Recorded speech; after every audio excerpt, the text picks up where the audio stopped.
Well, you think that a 5'2" woman can't do damage. Boy, does she do damage. Wait and see how much damage she does to this book called the Qur'an. Stay tuned.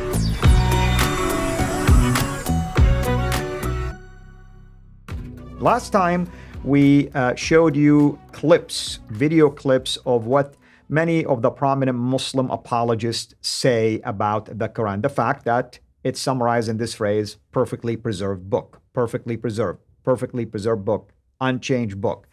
And of course, the reliance is primarily on what the Quran said about itself. Today, we are going to show you the opposite of that and what a 5'2" woman can do to Islam and the Quran and the damage that she has inflicted on this perfectly preserved book. With me here to unpack all of that is our dear brother, Jay Smith. Dr. Jay, welcome back.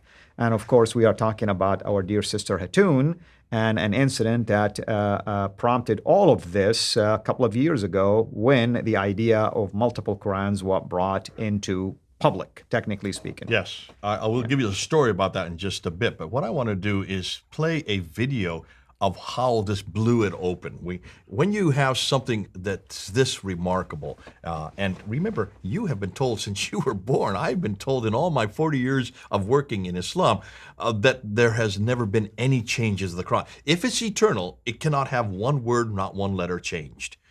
And obviously, if that is the case, we've always assumed that was until she found something. She found not just one, but 7 different Arabic Qur'ans. We're not talking about translations. These are all Arabic Qur'ans. And they're over 1,000 years old. And she found them in the Middle East, came to me in London. And I said, we've got to take this down to Speaker's Corner. We've got to show this to the world. When you go to Speaker's Corner in London, if any of you ever get to London, go to Speaker's Corner. Hatun is usually there. Hatun Tash from Turkey. Her father was an Imam or still is an Imam. She left Islam because of falling in love with Jesus Christ. She's now a sister in Christ. And because of that, she's just tenacious when it comes to the Quran itself. So we took this down in 2016. 2016, that's quite a few years ago.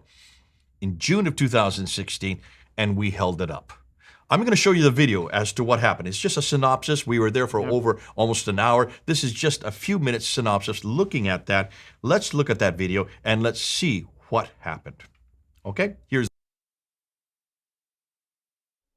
There is only one Quran, right? And that every Quran in the world is the same. That's what you've been told. You have been told a lie. You run away from truth. Okay, so there are 2 Qurans today, right? 2. More than 2 Qurans. More than 2, 3 Qurans? More than 3 Qurans. More than 3, 4 Qurans? There are approximately 26 of the Qurans. 26 different Qurans.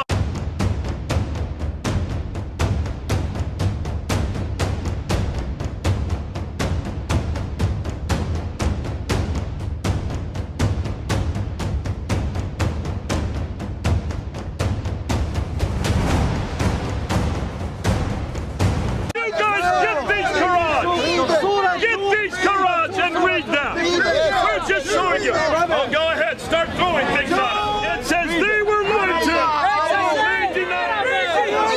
Two different readings. It's the same in Arabic. Read in Arabic. That's different. Look, they were and which has the dhamma. The difference is between dhamma and dhamma. Read it.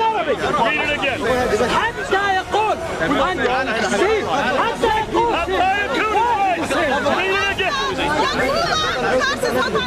The prophets fought, but by the time you get to the fight, they were killed. That is a huge attention.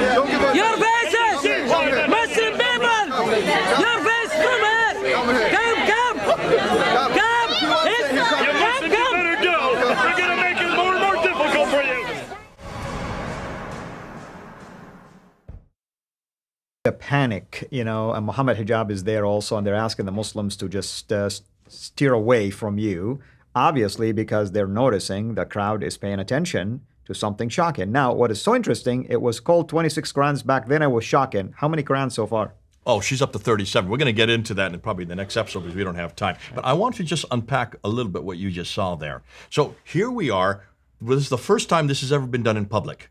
And Speaker's Corner is the ideal place because cameras everywhere. If you look at you'll see Muhammad Hijab come right up with us with his camera. He's got his camera looking at them with his camera. He's photographing them because he's not seen this. And Muhammad Hijab is considered to be one of the largest, the most popular certainly YouTube Muslims on YouTube today. He has a following of almost 500,000. So he is there. He was there at that time. He stands about 6'6", 6'7". He's almost as tall as me, and I'm on a ladder. And he's filming us. He sees that there's a problem here. That's why he then retreats back, goes out behind the crowd. That other guy comes and helps him out, and he's yelling in Arabic while Muhammad Hijab is yelling in English. Come to me, come to me. Don't look at what they're showing you. That's right. That's what they're saying, yeah. Don't listen to what they're saying. Come to me, we'll explain it. Come to me, Muslims, is what they're saying. They were you could see they were caught flat-footed. They had no idea. That was the first time we showed it. I'm just showing you the first time. We showed that, we held those Qur'ans up 3 times that summer. By the 3rd time, we almost didn't leave. They attacked us. We have a video up on pfanderfilms. You can go and look at it. They're grabbing our bag. They didn't want us to leave. These are not your Qur'ans. Yes, they are. We bought them. They were so incensed that we would have Qur'ans that were different. Did you notice? We didn't just hold up the Qur'ans. We started holding up slides. Right, you have sheets, sheets showing. We're going to protected. do that in a future episode. We're going to show you just how different they are. Because they had not been told this. None of them had been told this. And I want to say this, it's kind of interesting, the reaction. You know, usually in a really fair manner, or fair-minded way, is like you would say, okay, let's listen to their argument and then come over here, let's respond to it.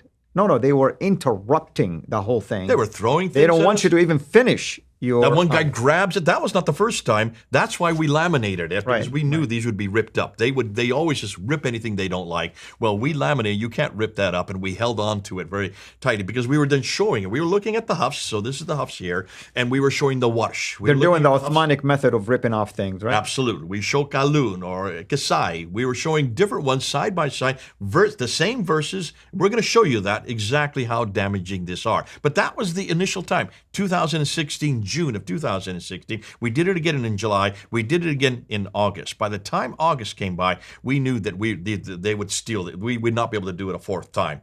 That's how damaging this is. Now, in the next episode, I want to look at some of the ones that she has. And then what I want to do after that is I want to show and explain exactly what these different Qur'ans are. There's a huge... a lot of people just don't know what these are about.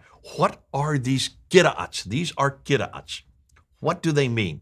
We're going to come back and show you exactly what they mean in the next episode. Because those of you and those who are watching, you do need to know, so that if you're going to use this argument, please, for heaven's sakes, let us train you up on how to use it. Don't just hold them up, because you're going to be held accountable to show where the differences are, what they mean, how these came about. And then we're going to see an interview that happened in 2020 with Muhammad Hijab, the same Muhammad Hijab who was there in that meeting, who there on that day, who was telling all the Muslims that he would explain it. Let's see how well he explained it 4 years later. But that's coming up yet. Let's then first unpack it, look at these Qira'ats, see what they are, see why they're damaging, and then see where the historical context is for creating these changes, because every one of these are changes. Okay? Wonderful. Thank you so much, brother. Thank you, everyone, of course, for tuning in. And as you can see, and of course, you can always go to Pfanderfilms, right? That's where they would find... PFANDERFILMS. Yeah, you will go and find this video, and you'll be interested, of course, into track the development of all of that since that video, obviously, and you will see how things began to really spiral downhill, I'm sorry to use that word, and unfold a multiple troubles when it comes to the Quran. And we're not talking about just minor, synonymous readings. No. Well, we're going to spotlight and highlight for you things that are theologically damaging, okay? Theologically damaging. You cannot have, an apple and orange and tell me they're both are one and the same. It doesn't work that way. And we will prove it as well. Thank you again, everyone. Thank you, Dr. J. Until next time, have a blessed day. Thank you for watching this video. Be sure to like and subscribe to our channel CIRA International and click on the bell so that you receive notifications whenever we publish a new video or go live. I would also like to appeal to you to consider becoming a Patreon patron by clicking the link right below. By doing so, you can give towards the production of these videos. There are also other options for you where you can give to our channel. I thank you from the bottom of my heart.